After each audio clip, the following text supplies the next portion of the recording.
Maayong adlaw mga kapaglami kalagsuon. Usa ka mainito na sabi ko pagkumusta sa matag usa nga pamalandong usab kita sa mensahe ka matuoran ining adlaw. Din usa ka pagpahinumdom kanato sa atong mga hinulamang kinabuhi. Atong dalaygon o daygon nato ang kanunay ang Ginoo sa atong kinabuhi sa matag adlaw. Ngin siya may atong unahon. Sumala diya sa Mateo 6:33. Unahan ninyo pagpangita ang harian sa Dios ug ang iyang pagkamatarong kaya kininta ng mga butanga igadugang. Galaigsoon ang uluhan sa ato pagmalandong ang mensahe sa matuoran dugang mainiton nga pag-ampo. Diya sa pag-ampo migsuon diha nimo nato ma-feel ngayon ang kainiton. No, ato pagigsuon diha sa Ginoo kay siya kanunay man naa kanato makig-uban ug magahatag kanato. Atong ipatugbaw ang atong mga pag-ampo ngadto sa Dios alang sa iyang makapausab nga grasya. Kinahanglan himuon ang mga katiguman sa matag usa ka iglesia alang sa solimne nga pag-ampo ug mainiton nga pagsusi sa pulong sa pagkahibalo kung unsa ang kamatuoran. Tuoi ang mga saad sa Dios ug hangyoa ang Dios diha sa buhi nga pagtuo alang sa pagbubo sa iyang balang espiritu kon ibubo ang balang espiritu ibabaw kanato uyok ug katambok nga batunan gikan sa pulong sa Dios.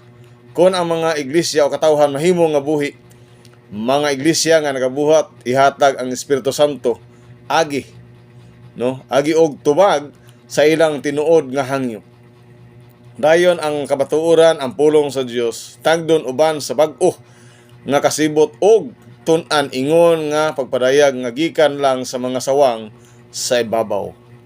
Ang matag usa ka pamatuod sa pagdasig bahin kang Kristo magkupot sa kinasunuran sa kalag sa mga nahigugma kaniya. Ang kasina, kaibog, daotang panghuna-huna mahunong. Ang Biblia ilhon nga usa ka balaod gikan sa langit. Ang pagtuon ini motuhop sa hunahuna og ang mga kamatuoran kalipayan sa kalag. Ang mga saad sa Dios nga karon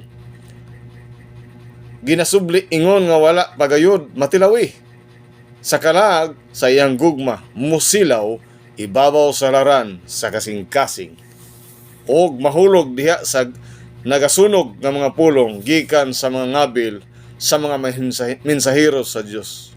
Unya, mabuksan ang mga tambuanan sa langit alang sa mga taligsik sa ulahing ulan.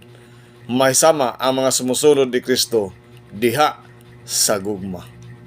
Ang bugtong paagi nga ikahatag ang kamatuoran ngadto sa kalibutan diha sa pagkaputli o pagkabalaan sa kinaiya niini alang niadtong nagaangkon sa pagtuo niini.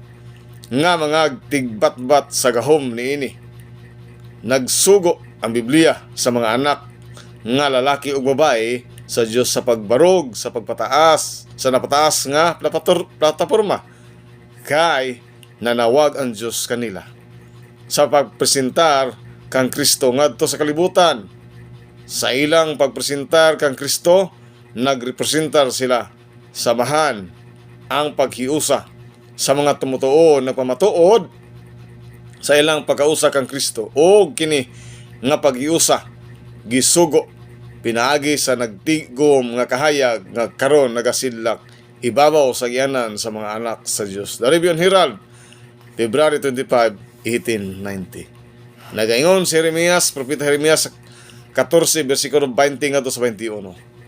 O Jehova, kami nagasugid sa among kadautan o sa kalapasan sa among mga amahan, kay nakasala kami bato kanimo. Ayaw kami pag-ayri tungod sa imong ngalan. Ayaw pagbuanga ang lungog sa trono, sa imong himaya, hinumdumi. Ayaw pagbungkaga ang imong tugon, uban kanimo. Pagkanindot kapag lamang galaigsoon. Usa na sab kapag pahinumdum kanatong tanan nining adlaw nga kita ginasultihan o maghawalandong kanunay sa pulong sa Ginoo diha sa balaang kasulatan o balaang espiritu igabubo niya kanato nining ulahi nga kapanahunan nga sama sa taligsik nga kita tanan makatilaw o magatuo nga ang Ginoo maghayusa kanato usa ka bugtong paagi nga din siya magahatag sa kamaturan sa tibuok kalibutan sa pagputli o pagkabalaan niini. Maayong adlaw kapag lami gala igsoon. Ginoo magapanalangin kanatong tanan.